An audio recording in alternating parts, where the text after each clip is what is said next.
Fights for Demers, more total rounds.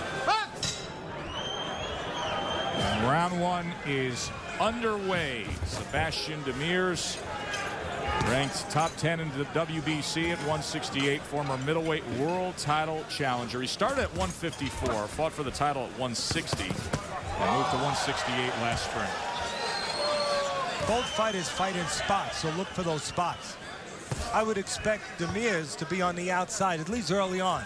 He might come forward later on, but I would think on the outside he could look for spots, use that jab, stabilize Vera a little bit, and look for that straight right hand as he misses right there. Look for that straight right hand down the middle as Vera comes.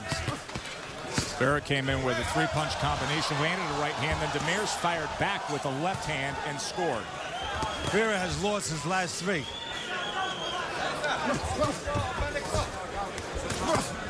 Double jab, right hand to the body from Vera. Nobody babies Vera as far as management. No. In his last 4 fights, he has fought all undefeated opponents. Was in against James Kirkland. Showed you the upset against Andy Lee. Craig McEwen's a fight that we had on our air down in Fort Worth, Texas. I think maybe Vera, with his extra experience, can do more things, a little more dimensional than Demers. He can move a little bit. Not that he's a Ali in there, but he can use the ring as he's trying to do right now. He can give you angles, come forward. We know that. Fight in the trenches, go back a little bit. For the most part, Demers is right in front of you. Well, let's talk about using that ring for a moment, Teddy, because I don't know, but it's been a long time since I think we've sat ringside in a ring that is this small between the ropes. Is it me or just... That is a small ring, isn't it? And it's not an accident. I don't think it's any accident at all. We've just been told that it's 15 feet 6 inches. Usually you get rings that are at least in the neighborhood of 18 feet, if not 20 feet, but definitely small. And again, Joe, no accident. The promoter does well here. He brings in big crowds and he wants to put good fights on. So if he was allowed to, if the commissioner in Montreal would allow him, I'm sure he would find the phone booth, but there was no phone booth that was available, so 15 feet 6 inches we'll have to do. The smaller the ring, the more battle that will be done. Yeah, it's a TV-friendly ring. We usually have TV-friendly fighters. Now we have a TV-friendly ring. And I think it fits all these fighters tonight as Vera uses his legs to score right there. He's out and then he's in.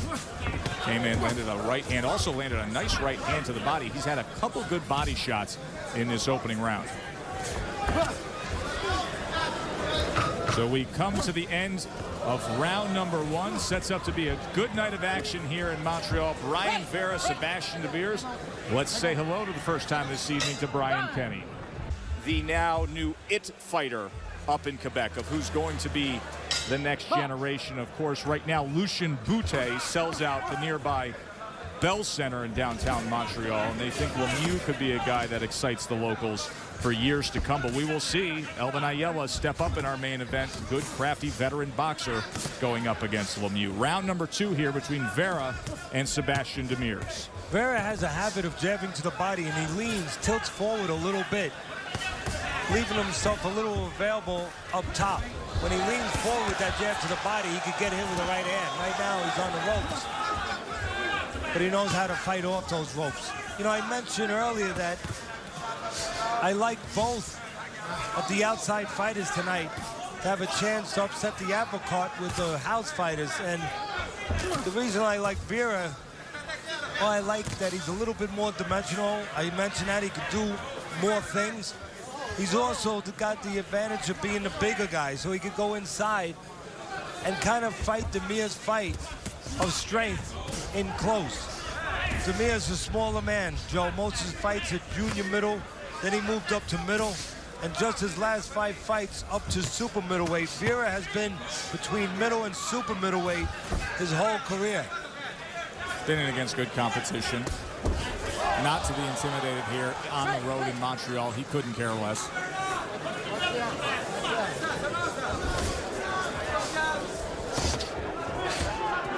Two lefts to the body. Demers comes back with a left hook.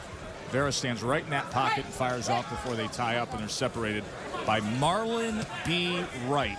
And up here in Quebec, that referee, there's a wanted poster. Marlon Wright, he is the referee that had the long count, the infamous long count in the Lucien Boutte Labrado Andrade fight in their 12th round of that championship fight, where Andrade floored Boutte, and Boutte was given upwards of 23 seconds by some counts to recover from that. This is the referee that did it. Simply put, he took the world title away from Andrade. Boutte came back in the rematch and knocked out Andrade, but on that night, and that first time they got around, it all came down to Marlon B. Wright's decisions, as you see him pausing the action here. So the mouthpiece can be cleaned off and put back into the mouth of Demers.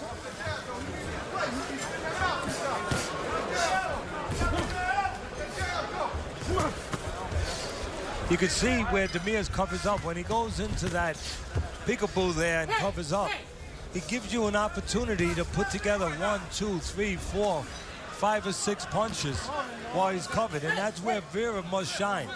Wrapping that left arm around the head of Vera. And right there you see again as Demers gives you that chance to get punches off. Vera was wide with that right hand. Come to the end of round number 2 here on Friday Night Fights in Montreal. Tennis's Canada Masters tournament was originally here at the Jerry Park site, the first home to Major League Baseball's Montreal Expos, then reconfigured to be a fabulous tennis stadium, and as we have found out through recent years, truly a wonderful venue for fights. There's a couple kinks in the arm of the local fighter Demers. I guess that's why he has a couple losses on his record, but to me the kinks in his arm, you just saw one of them. He will cover up, as I said earlier, and allow you to put punches together, but he's not really a great inside fighter, even though he's physically fairly strong and fairly simple, where you would think that he would do more work on the inside, but he's not very comfortable really staying in close quarters and getting action done.